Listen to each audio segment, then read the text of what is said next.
हर match के बाद team hotel जाती थी और मैं हॉस्पिटल। मेरे घुटनों में इंजेक्शन डालकर 500 ml फ्लूइड निकलता था। मैचों में जो गैप होता था उसमें 3 दिन मैं आराम करता था। चौथे दिन मैदान पर आता और 5वें दिन मैच खेलता। ये रूटीन था मेरा वर्ल्ड कप का। और फिर जब इनसे पूछा गया कि आपने बेंच पर बैठे खुद को इतना तैयार कैसे रखा कि मौका मिलते ही कोहराम मचा दिया, तो उनका जवाब था कि अब तो मुझे आदत सी हो चुकी है, क्योंकि 2015 था, 2019 या अब 2023। हर बार मुझे शुरुआत में बाहर ही बिठाया गया, लेकिन फिर जो परफॉर्मेंस हुई उसके बाद कैप्टन, कोचेस मुझे बाहर करने को सोच नहीं पाए। मौका दोगे तभी तो कुछ कर सकता हूँ, बेंच पर बैठे बैठे सिर्फ पानी ही पिला सकता हूँ। जी हाँ, बात हो रही है मोहम्मद शमी की, जिनके लिए कभी विराट कोहली ने कहा था, for me he is the best 3 seamers in the world at the moment. Test cricket का नामी सेकंड इनिंग्स स्पेशलिस्ट, जिसने ओडीआई आईसीसी टूर्नामेंट इतिहास में भारत के लिए सर्वाधिक विकेट ली, कितनी बार दर्द में रहकर भारत को प्राउड फील कराया, लेकिन कभी उसे पाकिस्तान के खिलाफ गद्दार कहा गया तो कभी रोजाना रखने के लिए ट्रोल किया गया। और आज ऐसे दिन देखने पड़ रहे हैं कि चाहे बॉर्डर गवस्कर ट्रॉफी हो, इंग्लैंड दौरा हो या एशिया कप, इनकी किसी टीम में जगह नहीं बनती और लोग भर भर करके इन्हें क्रिटिसाइज कर रहे हैं। क्या कुछ नहीं किया उन्होंने भारत के लिए, सब कुछ भूल चुके हैं। लेकिन हम नहीं भूले, हर बार वर्ल्ड कप में कैसे भारत के बेस्ट बॉलर बनकर के आए, सबसे ज्यादा डिजर्विंग, लेकिन फिर भी ज्यादातर मैच बेंच पर ही बिताए। मगर ऐसा डाउनफॉल क्यों, इतनी नाइंसाफी क्यों? क्या वाकई शमी का करियर ओवर हो चुका है? इन्हीं सब पर बात करेंगे हम आज के इस ड्रामेटिक डाउनफॉल के इस नए एपिसोड में। नमस्कार, मेरा नाम है अनुराग सूर्यवंशी और आप देख रहे हैं क्रिक माइंड। वीडियो में आगे बढ़ने से पहले आप लोगों से एक रिक्वेस्ट है कि प्लीज इस वीडियो को लाइक जरूर कीजिएगा। कुछ और करना चाहते हैं तो प्लीज इस वीडियो को हाइप करें, कमेंट सेक्शन में जाइए, स्लाइड कीजिए, हाइप दीजिए ताकि ये वीडियो ज्यादा से ज्यादा लोगों तक पहुंच सके। दोस्तों, जब भी कभी दुनिया के ग्रेटेस्ट फास्ट बॉलर्स की बात होती है तो वसीम अकरम की बात हमेशा होगी, जिन्होंने ओडीआई वर्ल्ड कप इतिहास की टॉप विकेट टेकर लिस्ट में 5वें नंबर पर है। 5 world cup, 38 match, 55 wicket, legendary stuff. लेकिन मोहम्मद शमी ने 2023 वर्ल्ड कप में वसीम जितनी विकेट हासिल कर ली, सिर्फ 3 वर्ल्ड कप, उनके आधे से भी कम। कुल 18 मैच में 55 विकेट लेकर इस लिस्ट में 5वें नंबर पर आ गए, महज 13.5 का औसत। इस एक्स्ट्राऑर्डिनरी राइज और दुखद डाउनफॉल को हमने कुछ चैप्टर्स में बांटा है। उदासना कुछ इस तरीके से शुरू हुई। उत्तर प्रदेश के अमरोहा जिले का एक साधारण परिवार, खेत खलिहानों के बीच जन्मा एक लड़का, जिसकी आंखों में सिर्फ क्रिकेट का सपना था। मोहम्मद शमी के पिता खुद तेज गेंदबाज थे, लेकिन उनका सपना अधूरा रह गया। वही सपना उन्होंने अपने बेटे की आंखों में बोया। शमी ने टेनिस बॉल से शुरुआत की। पैसों की कमी, संसाधनों की दिक्कत, लेकिन हौसले बुलंद। अमरोहा से कोलकाता और फिर रणजी ट्रॉफी तक का सफर आसान नहीं था, क्योंकि इनके साथ जूनियर लेवल से ही ज्यादती होती आई है। टैलेंट होते हुए भी तभी तो इन्हें अपनी ही टीम यूपी से मौके नहीं मिले। नेट्स पर घंटों पसीना बहाना, बिना थके अभ्यास करना, यही उनकी पहचान बनी। और फिर 2013 में जब शमी ने टीम इंडिया के लिए पदार्पण किया तो इनकी स्विंग और स्पीड ने दुनिया को चौंका दिया। डेब्यू टेस्ट में 9 wickets, most by an Indian pacer, और लोग कहने लगे यह है भारत का नया जहीर खान। इनके करियर की शुरुआत बेहद जबरदस्त थी। जहां कहीं भी जाते, कोई भी फॉर्मेट खेलते, बहुत अच्छा परफॉर्म करते।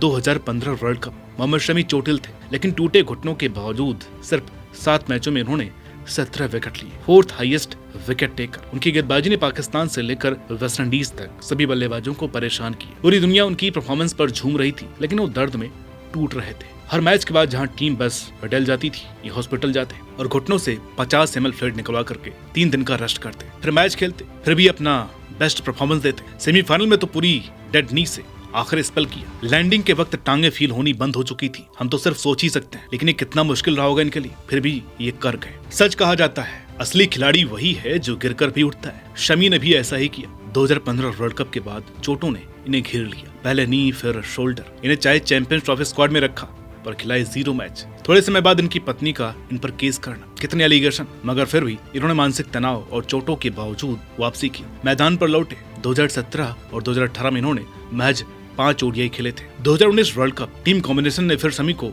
बाहर कर दिया, मगर भुवनेश्वर कुमार और शिखर धवन के चोटिल होने के बाद इन्हें 5वें मैच में मौका मिला और शमी ने भी आते ही अफगानिस्तान के खिलाफ हैट्रिक लेकर हमें हारा हुआ मैच जिता दिया। ये दुनिया के सिर्फ कुछ चुनिंदा गेंदबाजों में शामिल हो गए और मात्र दूसरे भारतीय। आखिरी ओवर में उनकी धारदार गेंदबाजी आज भी लोगों को याद है, लेकिन बावजूद इसके वो मैन ऑफ द मैच नहीं बने। सिर्फ 4 मैच, 14 विकेट, इसके बाद भी उन्हें सेमीफाइनल में ड्रॉप कर दिया गया, जिसका खामियाजा भी हमें भुगतना पड़ा न्यूजीलैंड से करारी शिकस्त खाकर। मगर ये साल शमी का था। सिर्फ 21 मैच में 42 विकेट लेकर वो लीडिंग विकेट टेकर थे। T20 में भी हमने इन्हें अपना बेस्ट देते देखा। 2020 में न्यूजीलैंड के खिलाफ आखिरी ओवर में जब इन्होंने 9 रन डिफेंड किए थे, वो भी तब जब बुमराह का रियर ऑफ डे था। उन्हें विकेटलेस स्पेल में 4 ओवर में 45 रन पड़ गए और इन्हें भी पहली 2 गेंदों पर 7 रन पड़ गए। इसके बावजूद अगली 4 गेंदों में केवल 1 रन दिया और 2 विकेट लेकर मैच सुपर ओवर तक पहुंचा दिया, जिसमें भारत जीत गए।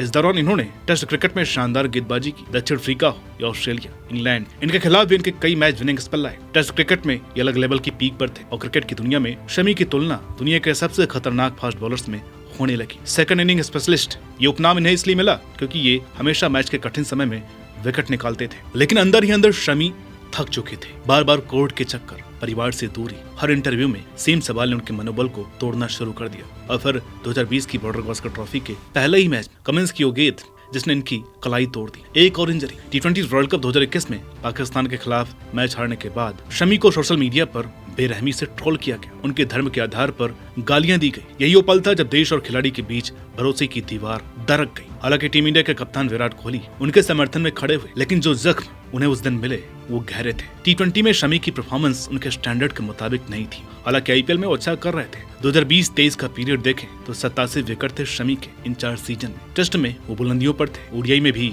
सब बढ़िया था, लेकिन चोटें लगातार उनके कदम रोक रही थी। हैमस्ट्रिंग, घुटने और कंधे की तकलीफें उन्हें बार बार बाहर करती रही। धीरे धीरे टीम मैनेजमेंट ने नए गेंदबाजों जैसे मोहम्मद सिराज और जसप्रीत बुमराह को प्राथमिकता देना शुरू किया। यही कारण था कि वर्ल्ड कप से ठीक पहले हुई ऑस्ट्रेलिया सीरीज में 5 रन लेने के बावजूद इन्हें वर्ल्ड कप के शुरुआती मैचों में खिलाया नहीं गया। पहली पसंद बुमराह और सिराज एक समय टीम का मुख्य हथियार शमी रहे और अब बैकअप बॉलर बनकर के रह गए थे। वरना 2019 वर्ल्ड कप में जिसने हैट्रिक ली थी वो बाहर बैठा था, क्योंकि हर बार टीम कॉम्बिनेशन के नाम पर एक ही बंदा बलि का बकरा बनता, मोहम्मद शमी। फिर भी वो 2023 वर्ल्ड कप के लीडिंग विकेट टेकर बने। ये शमी का जलवा था। 24 विकेट, वो भी सिर्फ 7 मैचों में। इंडियन पिचेस, अधिकतर डेड ट्रैक्स पर। ये दिखाता है कि ये किस क्वालिटी के फास्ट बॉलर हैं। वो तो हार्दिक पांड्या इंजर्ड हुए तब इनको मौका मिला और आज ये ICC टूर्नामेंट और ODI वर्ल्ड कप इतिहास में भारत के लीडिंग विकेट टेकर है। कहानी यहाँ से दुखद मोड़ लेती है। 2023 वर्ल्ड कप में बेशक ये लीडिंग विकेट टेकर थे और इस साल चाहे इन्होंने 27 पारियों में 56 विकेट झटके, लेकिन हमारा शेर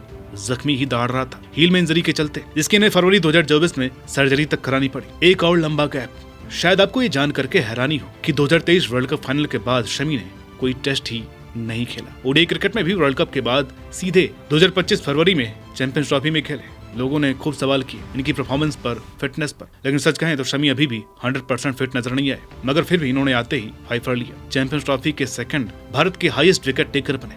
IPL में 10 करोड़ में SRH में आए, मगर यहाँ पर परफॉर्मेंस अच्छा नहीं रहा और फिर से पुरानी चोट उभर आई। बॉर्डर गावस्कर ट्रॉफी के लिए भी फिट नहीं हो पाए क्योंकि नी में स्वेलिंग थी। इंग्लैंड दौरे के लिए भी फुली फिट नहीं थे। रेप के दौरान भी इनकी इंजरी बढ़ी। हालांकि इन्होंने हाल ही में दलीप ट्रॉफी मैच खेला, लेकिन मैच में 34 ओवर डाल करके भी 1 विकेट मिला। शमी डेफिनेटली स्ट्रगल कर रहे थे। अब ये वो शमी नहीं थे जिन्हें हम सालों से देखते आए हैं। बाद में पता चला कि इनको फिर से टो में इंजरी हुई। भले उन्होंने बयान दिया कि जब मैं दलीप ट्रॉफी खेल सकता हूँ तो T20 भी खेल सकता हूँ, लेकिन फिटनेस कहाँ है? शायद इसलिए कभी जो खिलाड़ी भारत की जीत की गारंटी माना जाता था अब टीम से बाहर बैठा है। देखिए, मोहम्मद शमी की कहानी क्रिकेट प्रेमियों के लिए एक सबक है। ये बताती है कि खिलाड़ी मैदान पर चाहे कितना भी बड़ा हो, लेकिन टैलेंट के साथ साथ फिटनेस भी टॉप लेवल की होना बहुत जरूरी है। वह आखिरी बात आती है कि क्या ये पॉलिटिक्स है या इन्हें कोई खिलाना नहीं चाहता?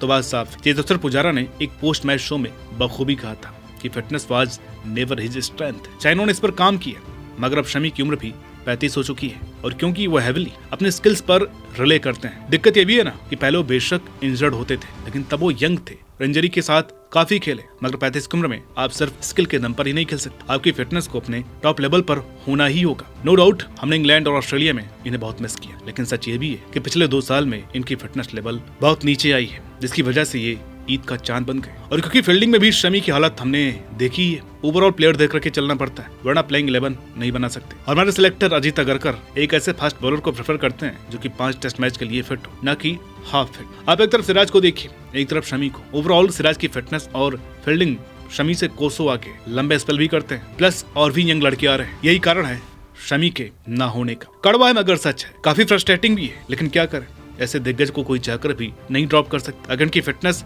100% होती तब ये टीम में ना होते तो चिंता वाली बात थी, लेकिन शमी की फिटनेस नहीं बन पा रही है। तो कोई क्या कर सकता है। रही बात फ्यूचर की, तो T20 में ये साफ साफ नजर नहीं आ रहा है, मगर ODI में शायद ये प्लान का हिस्सा है और टेस्ट क्रिकेट में सारी बात इनके फिटनेस पर आ जाती है। इस वक्त डाउनफॉल में शमी की बदकिस्मती उनकी इंजरी ही रही है। उससे भी बड़ी दुख की बात यह है कि जहां बाकी किसी खिलाड़ी के ड्रॉप होने पर लोग जस्टिस की मांग करते हैं, लोग उन्हें रिटायरमेंट के लिए बोल रहे हैं। आज भी वो इस सपने को लेकर के जी रहे हैं कि मैं एक वर्ल्ड कप जीतना चाहता हूँ जो 2027 का हो। हमारे हिसाब से तो शमी का करियर ओवर। तो आप बताइए कि आपके हिसाब से शमी का करियर ओवर हो चुका है? क्या ये दोबारा नीली जर्सी में दिखेंगे या नहीं? क्या इनको दिखना चाहिए? आप अपनी राय कमेंट में जरूर दीजिएगा। वीडियो अच्छी लगी हो तो प्लीज लाइक कीजिए, शेयर कीजिए और चैनल पर नए हैं तो प्लीज इसे सब्सक्राइब करना ना भूलिए।